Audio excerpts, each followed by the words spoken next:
Sudah dilamar, menjelang menikah, ternyata sukses menikah dengan temannya. Kebayang perihnya hadirin? Oh, hanya yang sudah mengalami yang bisa menceritakan.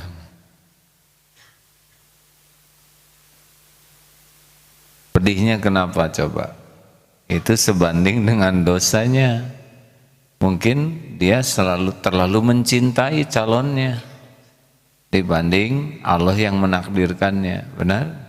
Tidak ada yang lebih pahit dari berharapnya hati kepada Allah. Allahumma aftah lana hikmataka ya Allah.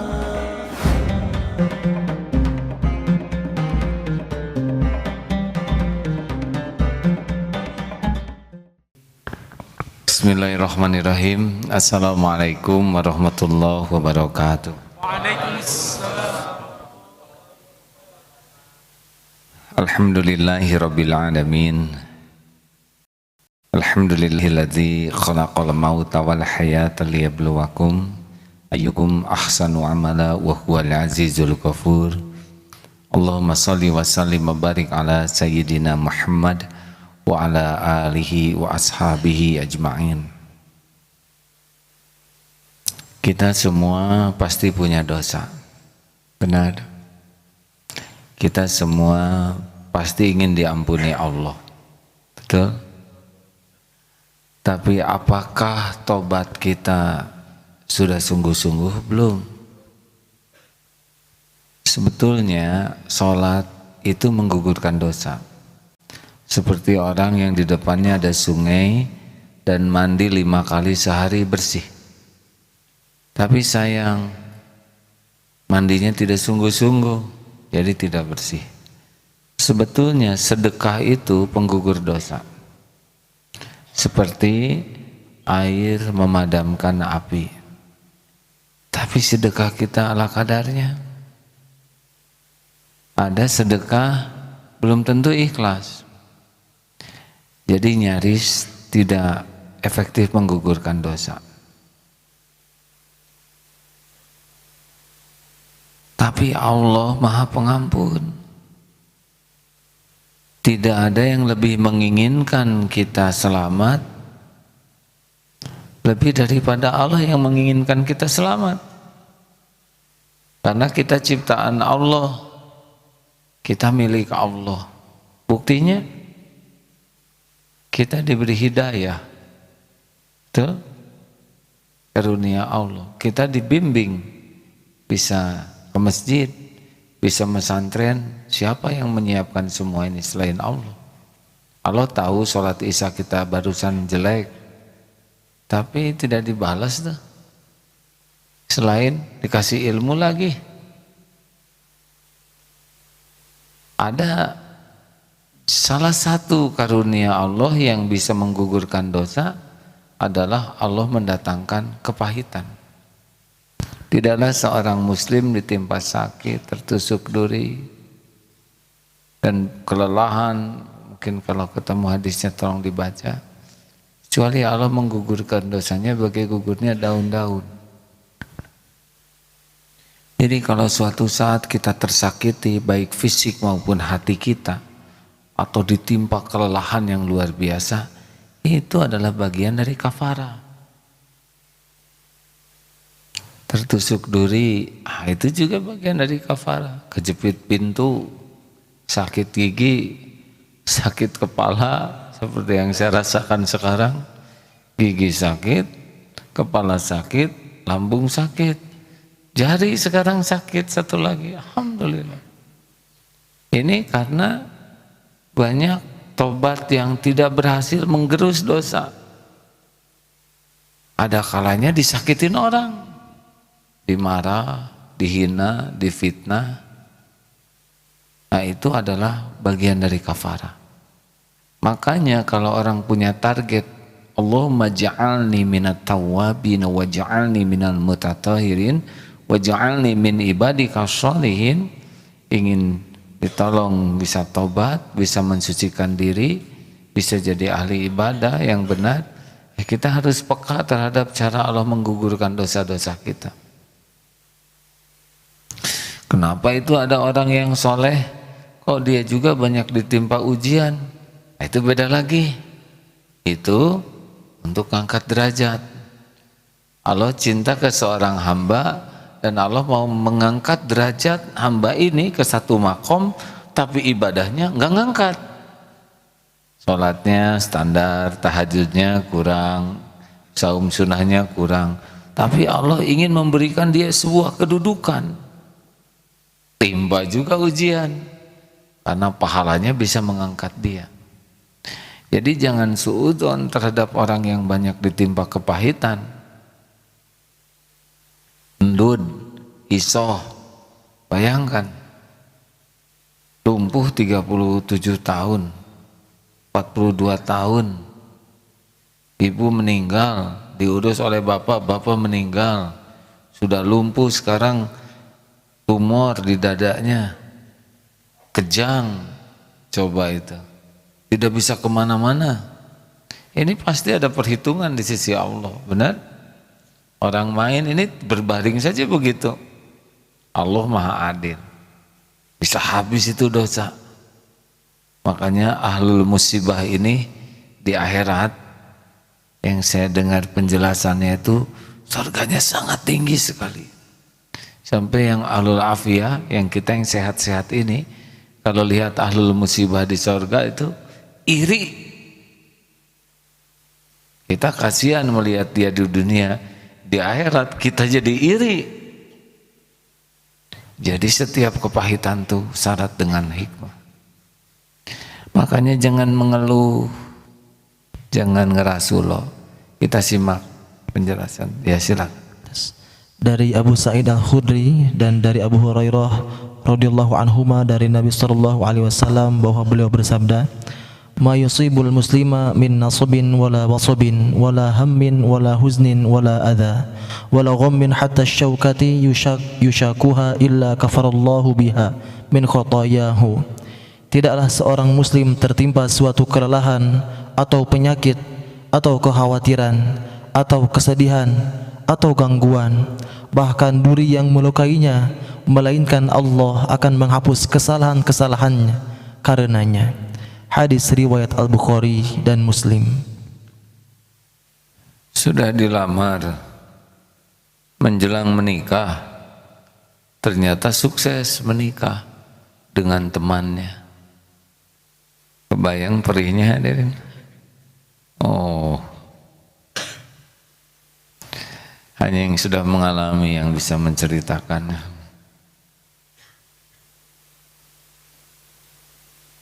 Pedihnya kenapa coba? Itu sebanding dengan dosanya. Mungkin dia terlalu mencintai calonnya dibanding Allah yang menakdirkannya. Benar? Lebih banyak ingat ke calon daripada ingat ke Allah yang menetapkan. Lebih yakin kepada rencananya daripada kepada rencana Allah.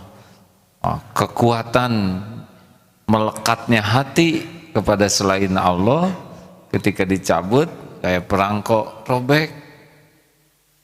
Tapi robeknya ini bisa jadi kafarah. Seperti ada yang dihukum rajam,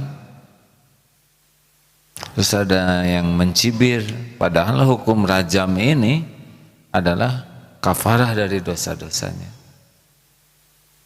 Makanya jangan suka baca apa itu jadi SMK. Coba atulah hadirin yang ngatur, ini lagi seru-serunya jadi SMK.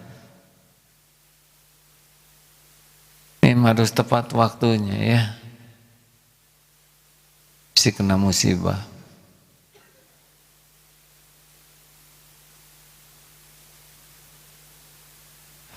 Jadi kita kalau sedang ditimpa pahit, langsung sadar ini adalah bagian daripada kasih sayang Allah. Daripada kita mati bergelimang dosa, benar? Su'ul khotimah. Pertanyaannya gimana supaya dia tidak terlalu sakit?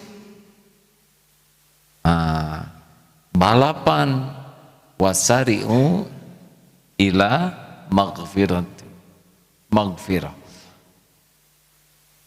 Jadi kalau kita ingin cepat ringannya, balapan dengan air mata tobat.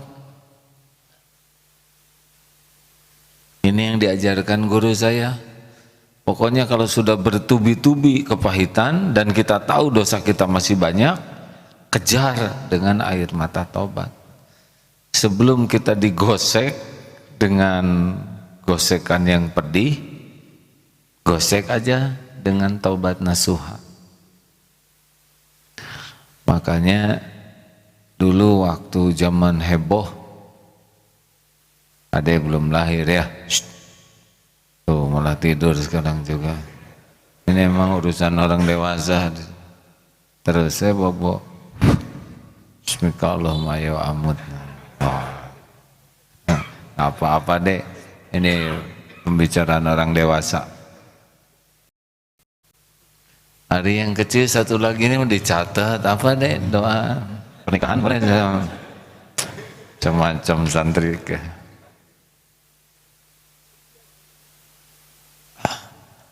Katanya suara termerdu dari seorang santri adalah suara tangisan mohon ampunan Allah. Jadi kalau kita bisa di penghujung malam tuh nangis gitu ya, jangan ada orang, sendiri sembunyi, Allah ampun ampun, sambil kita buka file-file dosa. Itu mempercepat ringannya. Ada lagi satu lagi, yaitu sodako. Sodakonya yang nendang sekali ya. Coba kalau diibaratkan api, dosanya seperti lilin atau kompor. Aku seperti lilin atau kompor, api dosanya. Kompor atau api unggun yang benar. Kalau kita dosanya seperti api, dosa kita seperti kompor atau api unggun. Api unggun atau kebakaran rumah atau kebakaran hutan. Nah sekarang sedekah 1000 kalau diibaratkan air, segimana itu? Sekapal terbang atau sesendok kecil? Tergantung. Kalau cuma 1000-1000-nya jadi tangki itu.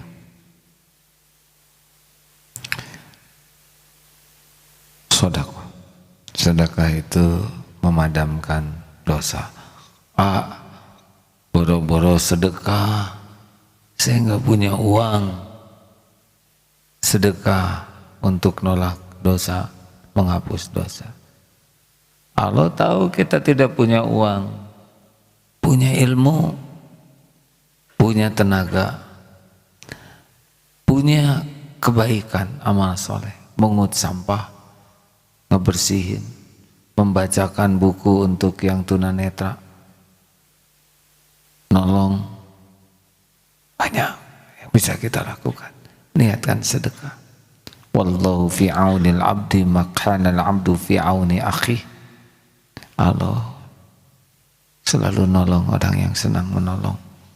Makanya kalau kita merasa banyak dosa, ingin diampuni Allah, terus berbuat kebaikan tanpa pamrih. Jangan pamer penderitaan, terima,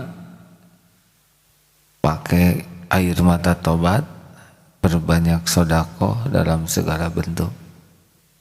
Kalau kita pamer derita, kita tidak ridho. Penulis tanda. Surat Ali Imran ayat 92. A'udzu billahi minasy syaithanir rajim. Lan tanalul birra hatta tunfiqu mimma tuhibbun wa ma tunfiqu min شيء فإن الله به عليم. Kamu tidak akan memperoleh kebaikan sebelum kamu menginfakkan sebagian harta yang kamu cintai, dan apapun yang kamu infakkan tentang hal itu, sungguh Allah Maha mengetahui. Surat Ar-Rum ayat 36 dan 37. A'udzu billahi minasy syaithanir rajim. Wa idza adzaqna an-nasa rahmatan farihu biha wa in tusibhum sayyi'atun bima qaddamat aydihim idza hum yaqnatun. أولم يروا أن الله يبسط الرزق لمن يشاء ويقدر إن في ذلك لآيات لقوم يؤمنون. Dan apabila kami berikan suatu rahmat kepada manusia, niscaya mereka bergembira dengan rahmat itu. Akan tetapi apabila mereka ditimpa suatu musibah atau bahaya karena kesalahan mereka sendiri, seketika itu mereka berputus asa. Dan tidakkah mereka memperhatikan bahwa Allah yang melapangkan rezeki bagi siapa yang Dia kehendaki, dan Dia Allah pula yang membatasi bagi siapa yang Dia kehendaki.